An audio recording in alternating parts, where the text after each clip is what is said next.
20 years ago, I buried my son in the Arizona desert, or so I thought. Last week, a wanted poster arrived at my ranch with his face staring back at me. Same scar above his left eye. Same cold fury I saw the day raiders took him. The law wants him dead, but I'm his father. And in the territories where justice rides with blood on its hands, some choices aren't about right or wrong. They're about whether you can live with what comes after. These lands know pain better than joy. Every mark in the sand tells a story, but folks rarely listen. I saw this tale with my own eyes, like the crackle of a fire at night.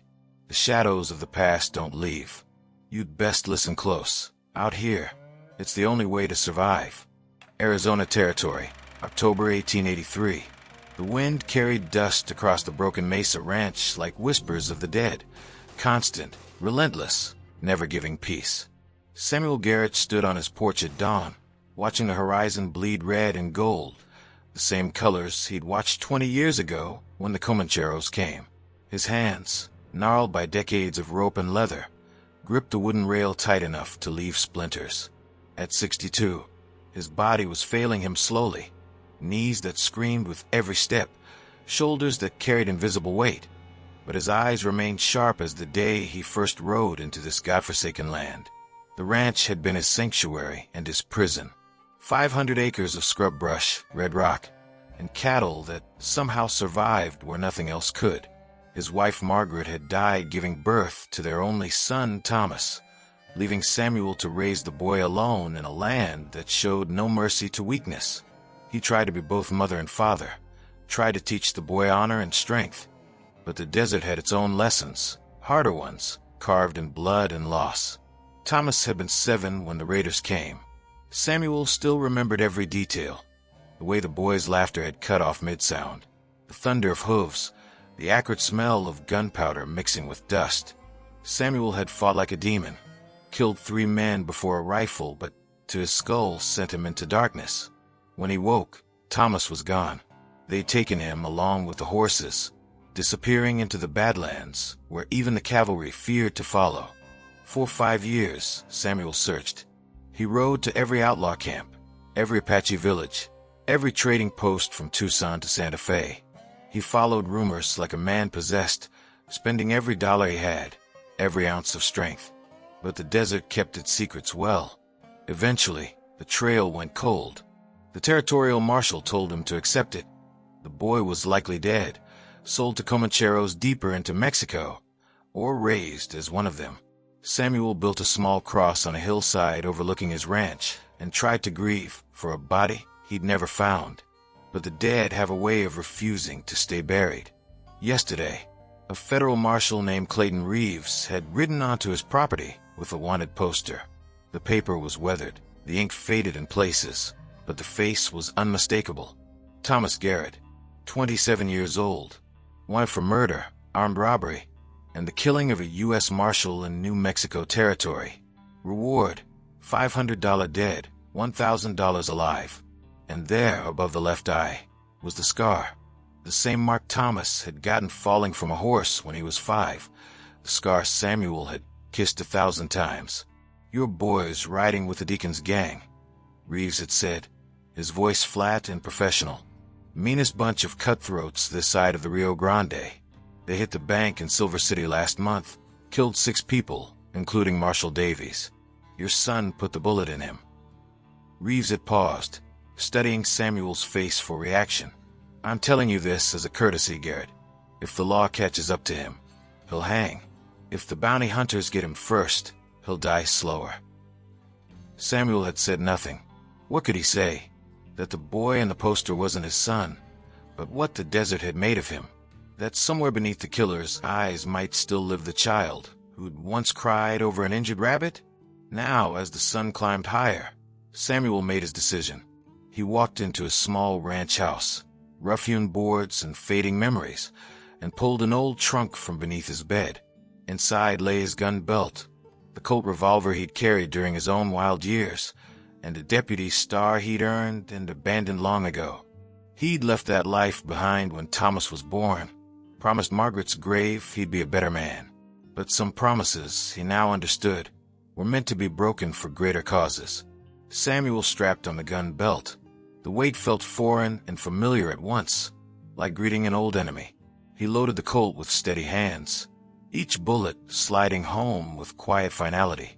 Then he mounted his horse, a grizzled roan named Judgment who'd been with him through drought and desperation, and pointed him toward the Badlands. If the law wanted a son, they'd have to go through the father first. And Samuel Garrett, for all his years and regrets, wasn't dead yet. The desert had taken everything from him once. He'd be damned if he let it happen again without a fight. As he rode past a small cross on the hillside, he didn't stop, didn't look back. The dead could wait. The living needed him now. The dust rose behind him like the wake of a ghost riding toward judgment, toward blood, toward whatever redemption or damnation awaited in the unforgiving wasteland ahead. The town of redemption sat like a wound in the desert, raw, infected, and barely alive. It wasn't on any proper map, just a collection of adobe buildings and rotting wood that served as a way station for outlaws, drifters, and men running from their pasts. The saloon never closed. The church had no priest, and the sheriff's office stood empty except for scorpions and silence. This was where men came to disappear, and where Samuel Garrett came to find his son. He rode in at dusk, when the sky turned the color of bruises, and the shadows grew long and dangerous. Eyes watched him from doorways and windows, the kind of eyes that calculated worth and weakness in a glance. Samuel kept his hand near his gun, but his posture relaxed, projecting neither fear nor challenge. In places like redemption, showing either could get you killed before your boots hit the ground. The saloon was called the Hanged Man, its sign creaking in the wind above a door that had seen more blood than whiskey. Samuel tied Judgment to the hitching post, noting the other horses, each one bearing the marks of hard riding and harder living. He pushed through the batwing doors into a haze of smoke and sweat, where a dozen pairs of eyes swung toward him like vultures sizing up carrion. The bartender was a massive man with a scar running from his ear to his jaw, the kind that spoke of knives and survival. "We don't serve strangers here," he growled, his hand resting on a shotgun beneath the bar. "Don't want serving," Samuel replied, his voice gravelly from disuse. "Want information." He placed a silver dollar on the bar, more money than most in this room saw in a week, about a man riding with Deacon's gang, Thomas Garrett. The temperature in the room dropped. Men shifted in their seats, hands moving closer to weapons. The bartender's eyes narrowed. "You law. I'm his father." That changed things. A ripple of surprise moved through the room, followed by something else. Curiosity mixed with dark amusement. A man to Samuel's left laughed, a sound like gravel in a tin cup. "Old man Garrett, heard about you. Heard you've been looking for your boy since Jesus was a baby." Samuel turned slowly, taking in the speaker, a wiry man with yellow teeth and eyes that held no mercy. "And you are?" "Name's Pike. I rode with Deacon before I got smart and retired." He spat tobacco juice into a nearby spittoon. "Your boy's with them, all right. Calls himself just Thomas now. Dropped the family name like it was poison. Can't say I blame him, given what he's become." "Where are they?" Pike's grin widened. "That information ain't free, old man. Especially when it's Deacon you're asking about. He don't take kindly to folks tracking his crew." Samuel placed another dollar on the bar, then another. Pike's eyes followed the silver like a snake watching a mouse. "Talk. They got a camp about 15 miles north, in the Devil's Backbone Canyon. Natural fortress, one way in, one way out, and enough high ground to see anyone coming from a mile off." Pike leaned closer, his breath reeking of rot gut and decay. "But here's the thing, old man. Even if you find them, even if you get close, your boy ain't the kid you remember. Thomas Garrett is dead. What rides with Deacon is something else entirely." "What do you mean?" Pike's smile faded. "I mean your son's the worst of them. Cold as winter stone, fast with a gun, and meaner than a rattlesnake. Last man who crossed him. Thomas skinned alive and left for the buzzards. Deacon keeps him close because he's useful, but even Deacon's afraid of what Thomas might become." He paused, studying Samuel's weathered face. You really think you can save a boy who don't want saving? Who'd probably put a bullet in you soon as look at you. Samuel's jaw tightened. He's my son. He's a killer, Pike corrected. And you riding up there alone? That ain't rescue, old man. That's suicide. But Samuel was already moving toward the door. Behind him, Pike called out, "Hey, Garrett, you want some advice? Bring a shovel. You're gonna need it for one of you." Laughter followed Samuel into the night, cruel and mocking, but he didn't turn back. He'd heard worse in his years, carried heavier weight. The darkness outside felt cleaner than the air in that saloon, and the stars above offered no judgment, just cold witness to what was coming. Samuel mounted judgment and turned north. Somewhere ahead, in a canyon named for the devil himself, his son waited. Whether for reunion or reckoning, Samuel didn't know. But 20 years of grief and questions had led to this moment, and he would see it through. The desert wind picked up, carrying the scent of sage and something else, something like smoke and blood and the promise of violence.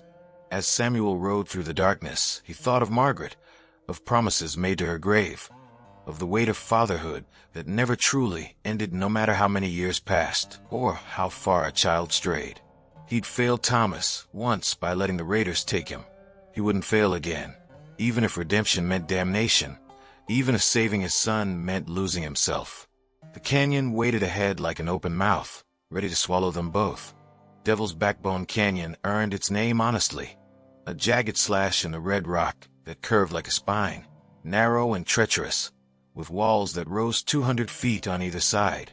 The entrance was barely wide enough for 2 horses, and the path twisted like a serpent, offering countless ambush points. By the time Samuel reached it at noon the following day, his body ached from riding and his mind churned with strategies that all ended in blood. He dismounted a quarter mile from the entrance, leaving judgment tied to a scraggly cottonwood. This next part he'd do on foot. Age had stolen his speed, but not his stealth. Years of hunting Apache and tracking rustlers had taught him how to move like smoke. He worked his way up the canyon's eastern rim, using handholds and narrow ledges that would make younger men weep. His knees screamed protest. His shoulders burned, but Samuel pushed through. Pain was just the body's way of reminding you that you were still alive. From the rim, he could see the camp below. A dozen or so men scattered among lean-tos and bedrolls, horses corralled in a natural stone pen. A fire burned in the center, and around it sat 4 men playing cards. But it was the 5th man, standing apart near the canyon wall, that froze Samuel's blood. Thomas.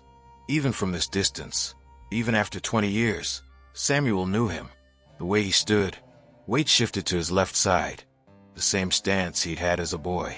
The broad shoulders he'd inherited from Samuel's father. But everything else was wrong. Thomas wore black from head to toe, twin revolvers hanging low on his hips and tied down holsters. His face, visible in profile, was scarred and hard, with eyes that scanned the canyon walls with predatory awareness. This wasn't the boy who'd once cried over injured animals. This was a weapon forged in violence and grief. Samuel watched for hours as the gang moved through their day. He identified Deacon, a massive man with a gray beard and hands like ham hocks, who commanded the others with quiet authority. The gang was relaxed but never careless. Always someone on watch, weapons always close. These weren't amateurs. They were survivors of a brutal trade, and they'd stay that way by being harder and meaner than everyone else. As sunset approached, Samuel made his move. He didn't have a plan beyond getting close. Didn't have solutions for the dozen problems that could kill him. But sometimes the only way through was forward. He worked his way down the eastern wall, using shadows and the distraction of meal preparation. His heart hammered against his ribs, not from fear but from something more complex. In minutes, he'd faced the boy he'd mourned, the ghost he'd buried. He was 20 feet from the camp when a voice stopped him cold. "That's far enough, old man." Samuel froze. Thomas stood 15 feet away, both guns drawn and pointed steadily at Samuel's chest. Up close, the resemblance was heartbreaking and horrifying at once. Samuel's own eyes stared back at him, but filled with something he didn't recognize. Cold fury. Absolute emptiness. Thomas, Samuel said quietly. Don't. The word cracked like a whip. Whatever you came here to say, whatever you think this is, stop. Thomas's fingers tightened on the triggers. I know who you are. Pike sent word ahead that some fool was looking for Deacon's camp. Didn't figure it'd be you. Son, I'm not your son. Thomas stepped closer, and Samuel could see the details now. Scars on his knuckles, a burn mark on his neck, the emptiness where humanity should live. Your son died 20 years ago when you let those bastards take him, when you gave up looking, when you built a pathetic little cross and pretended to grieve. The words hit harder than bullets. I never stopped looking. 5 years I searched. 5 years. Thomas laughed, but there was no humor in it. I spent 5 years in hell, old man. You know what the Comancheros do with children? They break them, remake them into whatever they need. I was beaten until I stopped crying, starved until I'd kill for scraps, and when I finally escaped at 12 years old, I had nowhere to go. So I survived the only way I could. I stole. I killed. I became this. He gestured at himself with one gun. And you know what the funny part is? I rode past our ranch once when I was 15. Saw you on that porch. Saw that cross. And I kept riding. Because the boy you were looking for was already dead. Samuel's throat tightened. I never gave up on you. You gave up enough. Thomas's voice dropped, deadly quiet. Now you've got about 10 seconds to turn around and ride out of here before I add you to the list of people I've killed. Because believe me, old man, I won't hesitate. Blood don't mean nothing to me anymore. The camp had gone silent behind Thomas. The other gang members watched with cold interest, hands on weapons, waiting to see if they'd need to dig a grave. Deacon stood nearest, his massive arms crossed, his expression unreadable.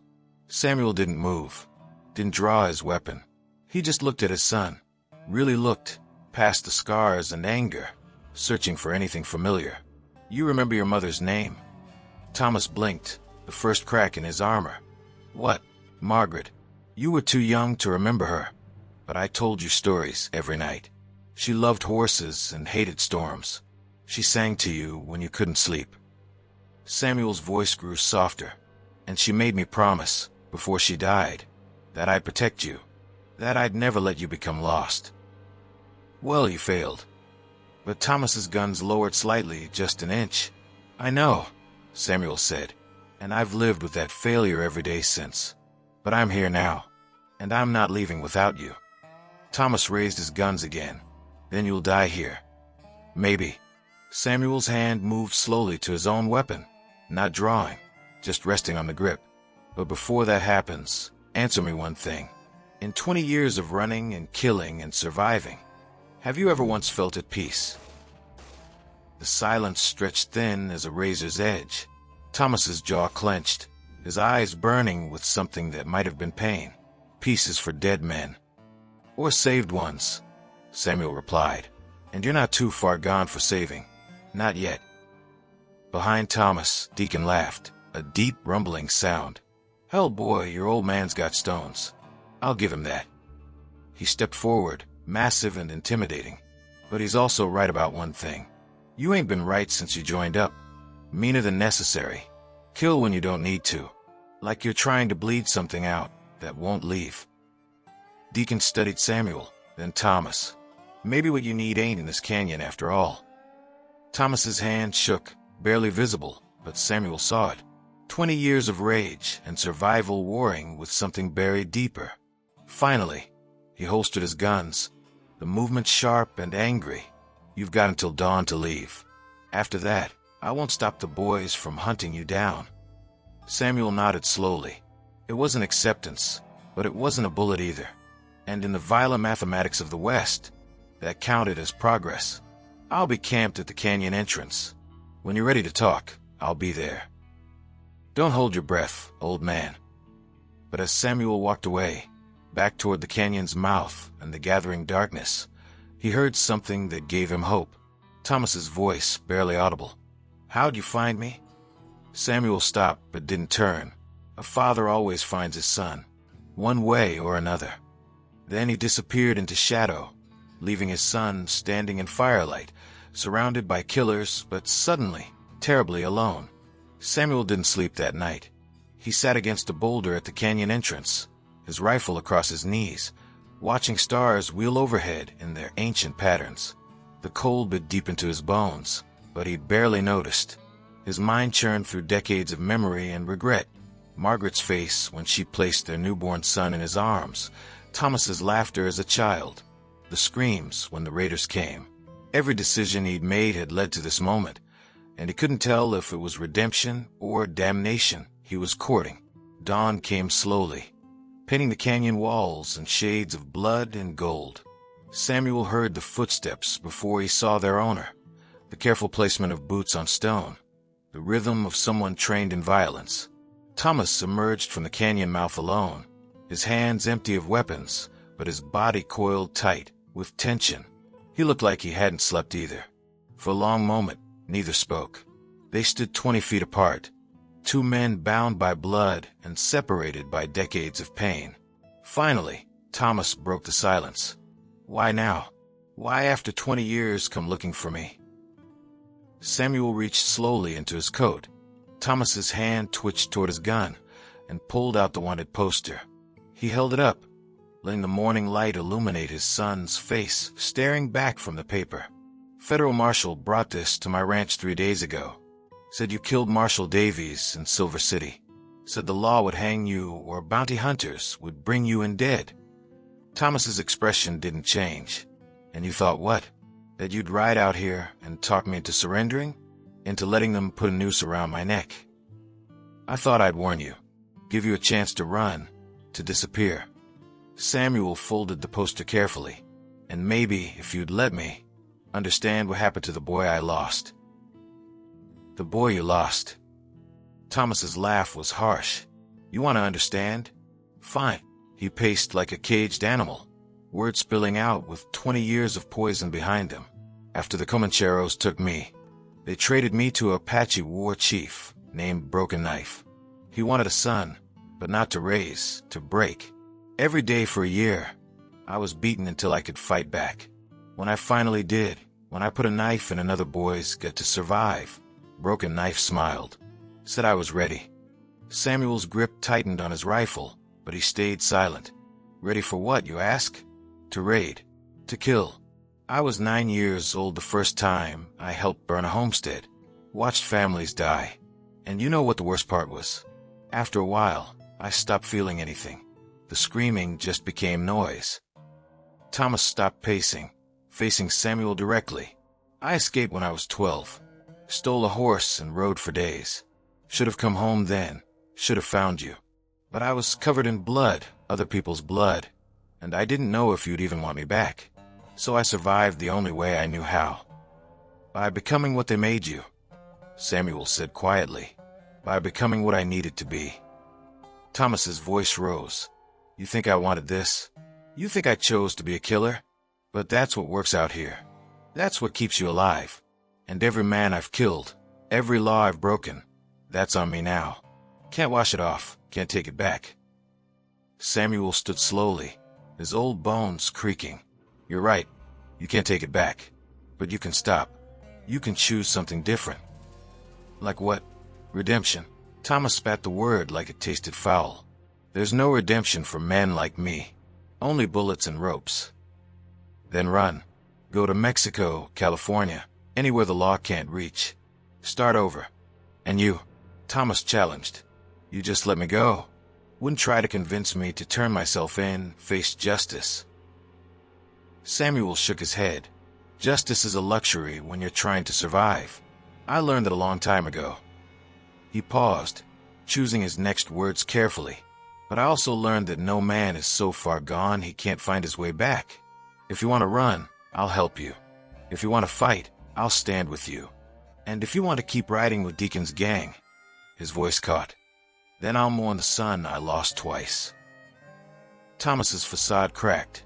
For just a moment, Samuel saw past the killer to the frightened boy underneath, the child still screaming in the darkness of memory. Why? Thomas's voice broke. Why come for me now? Why risk everything for someone who might kill you? Because you're my son, Samuel said simply. And that's not something that changes, no matter how much blood or time gets between us. The silence that followed was different, not hostile but heavy with possibility. Thomas's shoulders sagged slightly, as if he'd been holding himself up through sheer will and was finally allowing himself to rest. I don't know if I can be saved, old man. Maybe not, Samuel admitted, but you can be found, and sometimes that's enough to start with.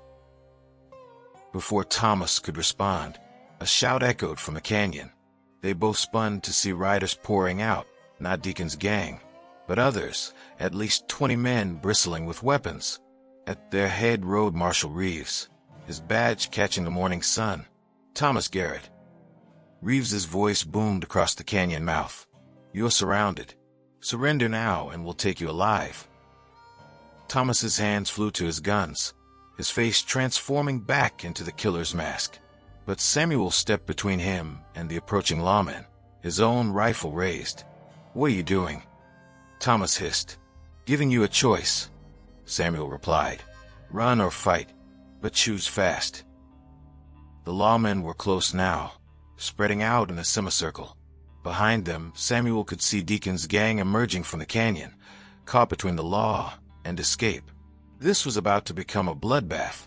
Thomas looked at his father, really looked, seeing perhaps for the first time the determination in the old man's eyes, the willingness to die for a son he'd barely known. Something shifted in Thomas's expression, something that might have been the beginning of the man he could have been. I'm done running, Thomas said quietly. Samuel's heart sank. Then we fight. No. Thomas holstered his guns, raising his hand slowly.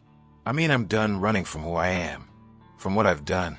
He stepped forward, past Samuel, toward the marshal. But I'm not going alone. Reeves's eyes narrowed. What do you mean? Thomas pointed back at the canyon. Deacon and his whole gang are in there. You want them, I'll lead you to them. But you leave my father out of this. He's just an old man who made a mistake riding out here. Thomas, no. Samuel started. It's done, old man. Thomas didn't look back, but his voice carried something new. Not peace, but acceptance. You came looking for your son. Well, you found him. And maybe that's enough. Marshal Reeves considered this, then nodded. You got a deal, Garrett, provided you keep your word. I will. Thomas finally turned to face Samuel, and for just a moment, the 20 years fell away. Father and son stood in the morning light, connected by blood and loss and the fragile hope of something better. Thank you, Thomas said quietly, for not giving up, even when you should have. Samuel's eyes burned, but he didn't let tears fall. Not here. Not now. This isn't over. I'll find a lawyer, fight the charges. Don't. Thomas shook his head. Some debts have to be paid. But knowing you came for me, knowing you tried, his voice broke slightly. That's more than I deserved, more than I hoped for. Then he turned and walked toward the marshal, his hand still raised, his back straight. Samuel watched his son disappear into custody, surrounded by lawmen and the promise of a noose. But he'd also seen something else in Thomas's eyes at the end. Not redemption, perhaps, but the beginning of reckoning. And in the harsh mathematics of the West, sometimes that was the best a man could hope for. As the sun climbed higher and the desert heat began to build, Samuel mounted judgment and turned toward home. The wanted poster remained in his pocket, a reminder of everything that had been lost and found. The desert stretched endless before him, empty and unforgiving. But Samuel Garrett rode through it with something he hadn't had in 20 years, the knowledge that his son was alive, was found, and in his own way, was finally facing the boy he'd been and the man he'd become. The dust rose behind him like a benediction or an epitaph. Time would tell which. 2 weeks later, Samuel Garrett sat in a federal courtroom in Tucson, his weathered hands gripping the wooden bench before him. The room was packed with spectators, journalists, and the curious, all drawn by the spectacle of Thomas Garrett's trial. The prosecutor painted Thomas as a monster, recounting each killing with theatrical horror. Witnesses testified to robberies, murders, the marshal gunned down in Silver City. The evidence was overwhelming, damning, unquestionable.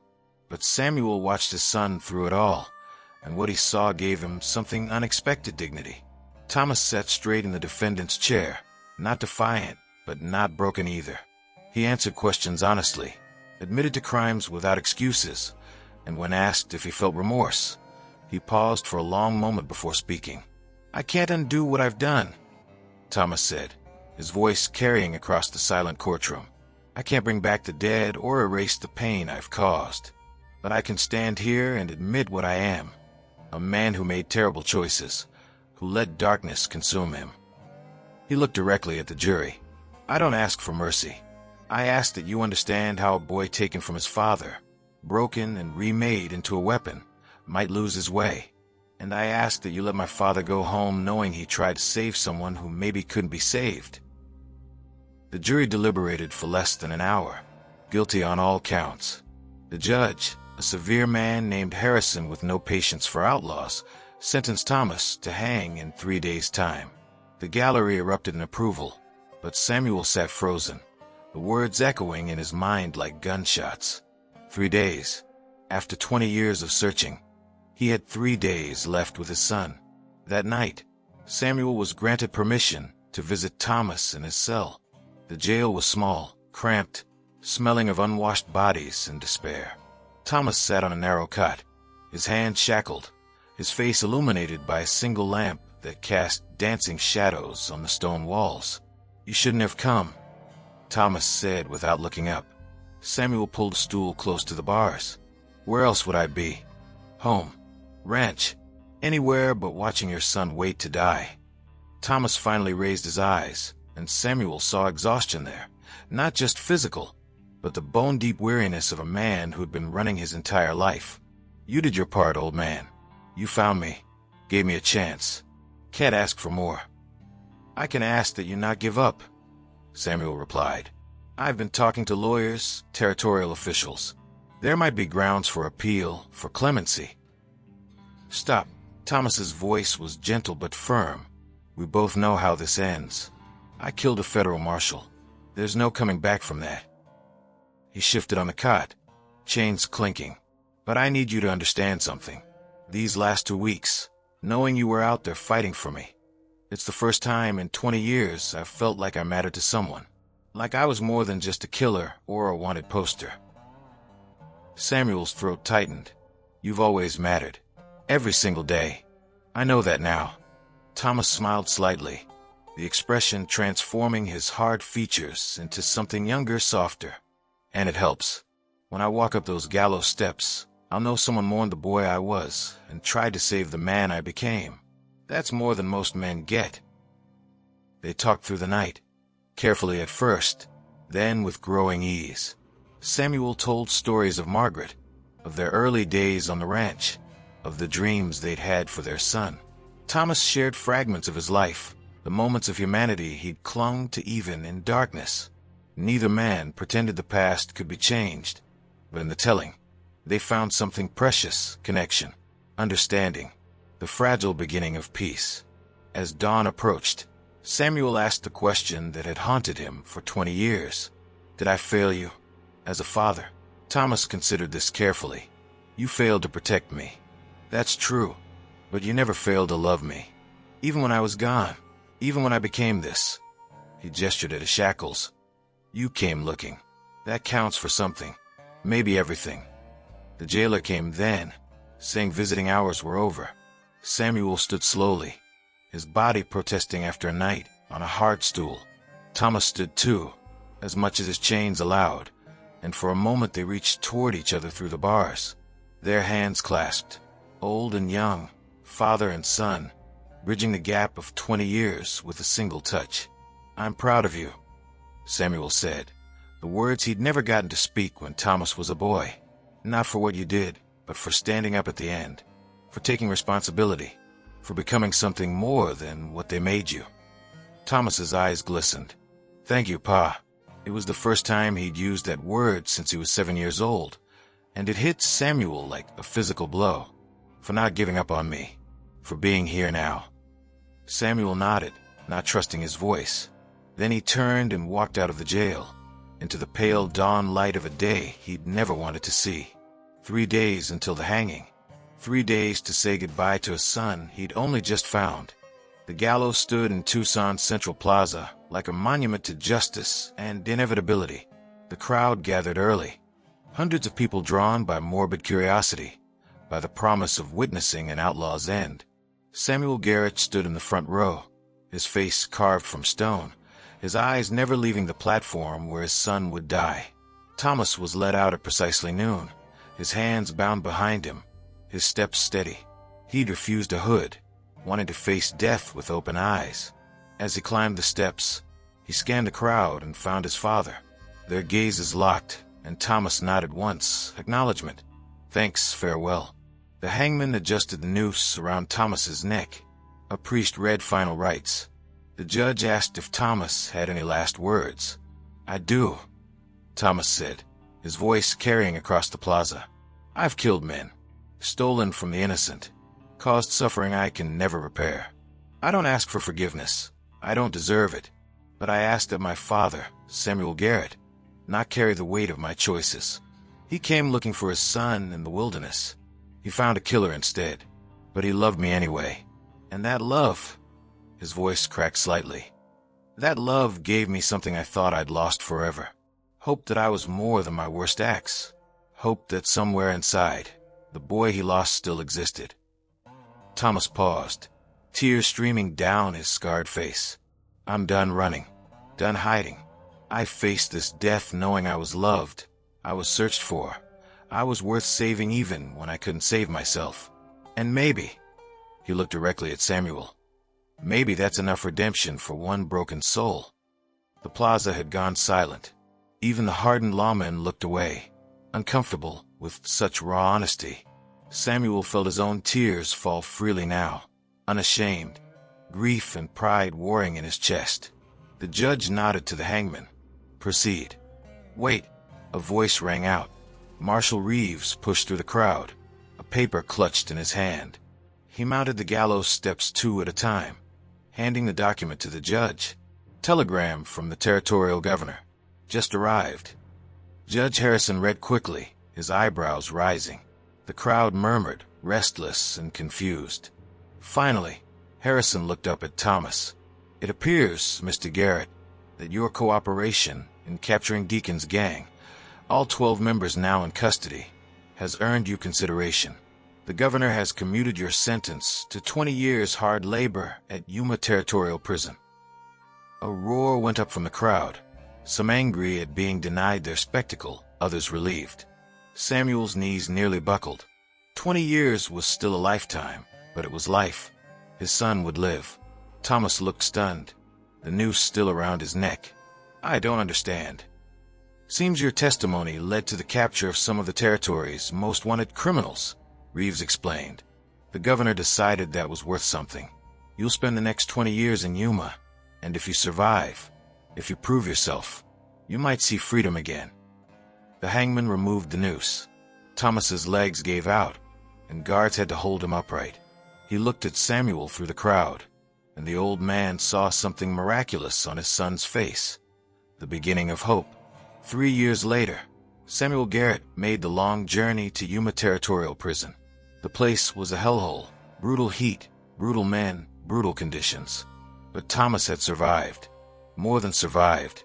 The warden told Samuel that Thomas had become something unexpected, a model prisoner who helped younger inmates, who'd learned to read and write, who'd chosen to become better rather than bitter.